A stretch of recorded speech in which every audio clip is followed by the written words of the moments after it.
यदि तपाईँले पनि फेसबुक युज गर्नुहुन्छ अथवा चलाउनुहुन्छ, पोस्ट गर्नुहुन्छ डेली रूपमा तर त्यहाँबाट पैसा बनेको छैन भने यो 3 कारण हुनसक्छ।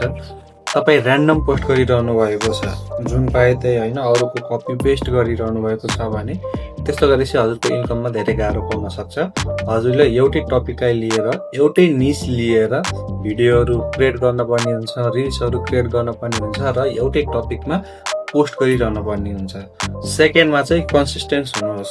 हजुरले चाहिँ होइन 2-4 वटा पोस्टहरू गर्नुहुन्छ कि फेसबुकमा 2-4 वटा अपलोड गर्नुहुन्छ अनि राम्रो भ्युज आउँदैन, त्यसपछि हजुर छोडेर जानुहुन्छ। यो त होइन लकको कुरा रहेछ, हाम्रो त हुँदैन, अरूको बढ्या छ तर हाम्रो बढ्दैन भन्नुहुन्छ।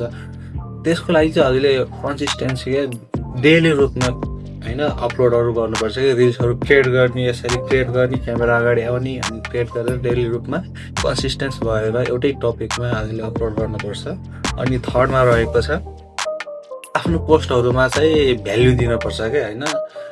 जस्तै हजुरले के पोस्ट गर्नुभएको छ, कुन कुरा अपलोड गर्नुभएको छ, त्यो कुराले हजुरको फलोवर्सहरूलाई, अडियन्सहरूलाई होइन केही इन्फर्मेसन दिएको छ कि छैन, कुनै भ्याल्यु छ कि छैन भनेर त्यो पनि हजुरले हेर्नुपर्ने हुन्छ। यदि तपाईँले यो 3टा कुरा फलो गरेर डेली कन्सिस्टेन्ट रूपमा हजुरले रिल्सहरू अपलोड गर्नुहुन्छ भने हजुरको प्रोफाइल चाहिँ मोनिटाइज छिटै हुनेछ। फलो गर्नुहोस् यस्तै टिप्सहरूको लागि।